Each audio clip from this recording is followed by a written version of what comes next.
Hi everyone, I hope you're all doing well. So today I'm going to just share with you how I am going to propagate a few of my houseplants. And the reason why I propagate is not because I need more plants, but some friends asked if I could propagate some plants for them. So today this is what I'm going to do, and these are going to be given away to friends. And here are the 3 types of plants that I'm going to propagate. And again, before I begin, I thought I mentioned that there's always more than one way to propagate. And but I like to do something that's easier and with less work, right? So the first one I'm going to do is this Maranta Red, and I don't know if you remember, but I got this in a small container last year. It was tiny, and in about, I think, 10 months or so, it has grown so much. So I think I love the color of the foliage, but it's just getting way too wild. So this is about time for me to cut away some of the stems to propagate and make it a little bit smaller and more manageable for the place where I have it currently sitting in. So the next plant I'm going to propagate, it's this Peperomia Rosso, and I love this one because look at the foliage in the backside, the underside. Isn't that pretty? I love it. And even the top is nice too. Is that deep sort of a greenish teal color with the dark veins. I think that's just so pretty. And I have 3 leaf cuttings in here that turn into 3 plants, and you can kind of see that it's really pretty. I love it. Here's another peperomia that I'm going to propagate, and I also love this one as well. This is the Peperomia Frost, and look at that silvery blue speckles on the top of the foliage. I think that must be one of the most pretty thing ever. I love it. And again, I did 3 cuttings in here, and you can kind of see the remnants of the leaf cuttings that was there before. So initially they come up as a tiny little leaf like that, and then eventually you have bigger sets of leaves that come up and you get a new plant like that. So technically I could remove that and make 3 new plants in here, but I thought I'd just leave it for now. And let them do their thing. The other one that I will also propagate is my Sansevieria Moonshine. Look at this, isn't that pretty? I love anything that's bluish silvery in color. So this one I got it I think last December, and so it has grown a lot, and so I wanted another one. So this one I'm gonna do for myself. I'm just gonna take 1 cutting from it, and here this one is the Sansevieria superba. I don't think I want to make any more of these plants because I have way too many of them, but I thought just to show you what it looks like as an example in terms of rooting by water versus in the soil method that I'm using today. If you take a look at this, you can see that this one was rooted by water, and I think it just takes a lot more effort because you have to constantly change the water every week, whereas if you were to propagate by soil method, all you have to do is water the soil, and eventually in a few months time it will look like this. And if you want, you can actually pop the little baby out and plant that into a new plant, and then you have new babies coming out like that. So these 2 were actually propagated at the same time, except this one in soil, and as you can see, that's how it looks like. And this one I propagated in water, and this is what I got. But mind you, I did get a few babies that I popped out and plant separately into new plants, right? So anyway, and again with the Peperomia as well as the Maranta, you can do the water method as well, but like I said, I like the direct soil method better because I think it's less effort. So let me set my camera up and start going through all of it. So before I begin, I always like to clean my cutting scissors or surface. I think I'm gonna take maybe 2 cuttings, and where you want to cut is basically where you find there's a node, right? So let me just quickly see if I can find. So here you can see that in itself right here, that's a node where the new stem or the leaf comes out. So that could be 1 cutting. So I'm just gonna take that like that. You can kind of see here.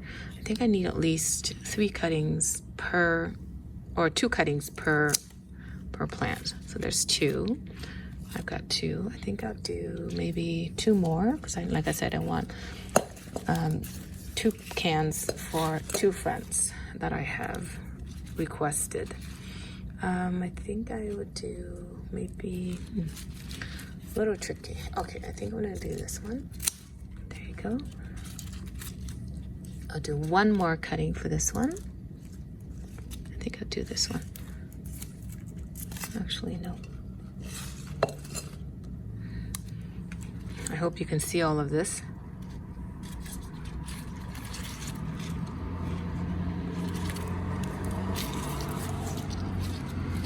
You know what? I think I'll do this one actually. Can you see? I hope. There you go.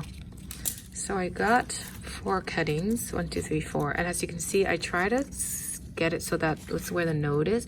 To see the little remnants of where the root might come out at the node, so that's one of them. This one too, and you can kind of see, right, where the aerial roots might be coming out. See that? That's 2. So it's going to be 1 plant, and then I can see this one's got some healthy nodes for aerial roots to come out. This one not so much, but I think it'll be okay. So all I do is I pretty much dig a little hole with a clean toothpick, or you can use a pencil. I've used a pencil before, but this was just handy. And then I just, again, I forgot to mention, but this is just regular potting soil that I have, nothing fancy. And all you have to do is make sure that the node goes into the soil so that it can actually come in contact with the soil, and that's where the roots grow. And if you want to speed things up, you could technically dip this in rooting hormone and speed things up, but you know what? It's not necessary because, like I said, it's gonna grow roots so quickly. And before you know it, you have lots of roots. And again, you just kind of tap it gently into the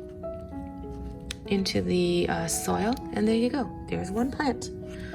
So then I have the other 2 cuttings here. Do you see that? And I'm just gonna do the same thing. Dig a little hole. And again, I want to put the node inside, right? It's inside the soil. And just do that, like that, and then you just press it in.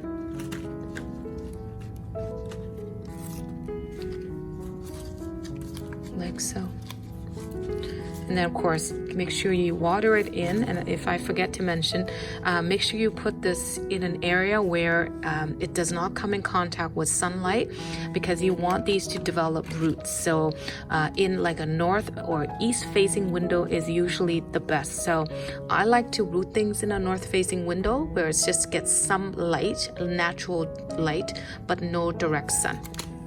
So the next one is the Peperomia Rosso here, which is the red one, and then the Frost, right? So again, just in between your plants, you just want to clean your scissors just in case there's something in that plant you don't want to come in contact with this new one. And again, people like to do this by half leaf. I actually just cut the entire leaf like that. And then I just add it to water. So I think I'm gonna do 3 in each can as well.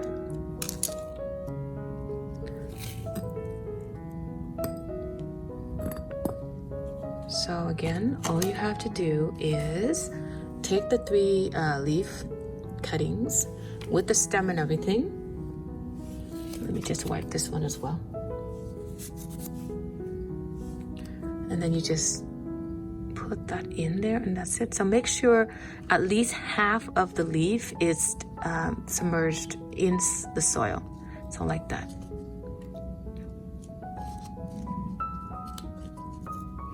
So there's 1. I'm just gonna do it for the other 2.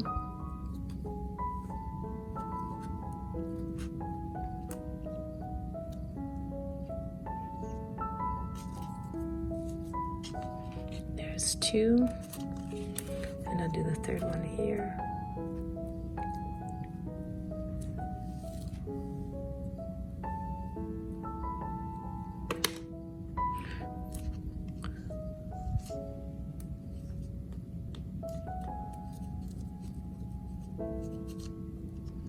So there you go, like that. And I'm just gonna repeat the same thing with the Rosso.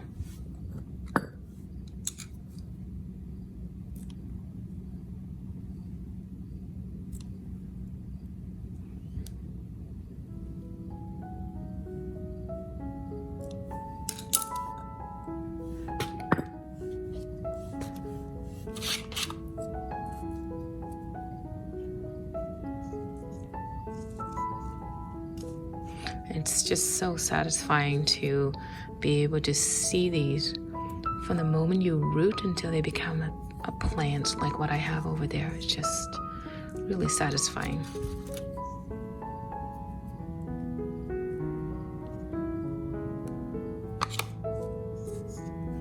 There.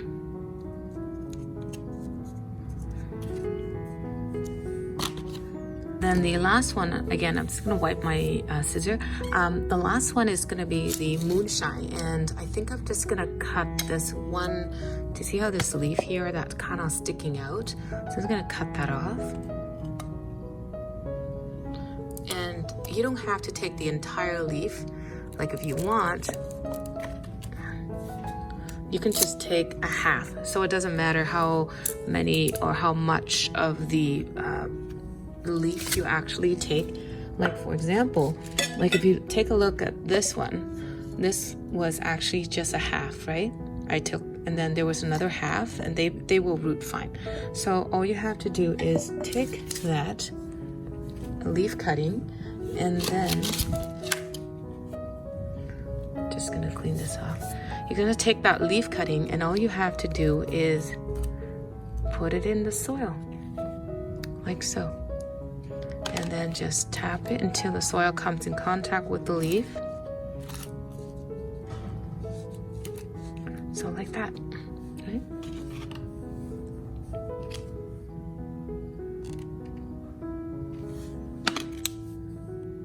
So all you have to do now is water the soil from the bottom up. And then, I mean, you could water gently, but I would go really, really gently so that you don't end up shifting a lot of the soil.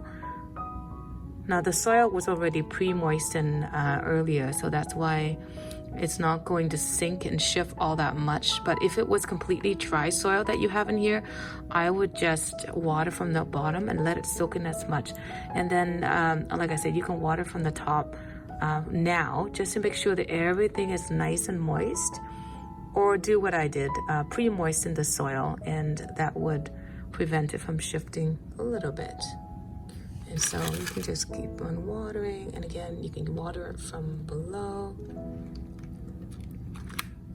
And then same thing here. It's gonna water a little bit more at the top, just to make sure everything is nicely settled in. So now all I have to do is place these cans on a north or an east facing window. In our house, it does best in a north facing window. Now in terms of watering, you probably won't have to water these more than once a week. The only thing that I would be more cautious about is the Maranta. Every 2-3 days or so, 3 days or so, it needs a little bit of a misting because the leaf tend to dry out a bit more easily. But in terms of watering, you shouldn't have to water more than once a week. So same thing with the sansevieria, but the peperomia here is going to be very sensitive to overwatering, and you can always tell if it's overwatered when you feel the leaf, and the leaf feels really soft and it feels like it's not very rigid. As a car passed by. So when you feel it, like I said, and it doesn't feel like it's rigid and it doesn't feel like it's hard, like tough, that means it's probably rotting. So it's probably better to water less than more when it comes to peperomia. So that's what I would recommend. And same thing, like I said, with the sansevieria, once a week is probably more than enough. So anyhow, I hope you enjoyed the video. I hope it inspires you to go out and make some new plants, either for yourself or some friends. So anyhow, thank you so much for watching this video. You have yourself a wonderful day or night wherever you are in the world. Take care, and I will see you on the next one. Bye bye for now.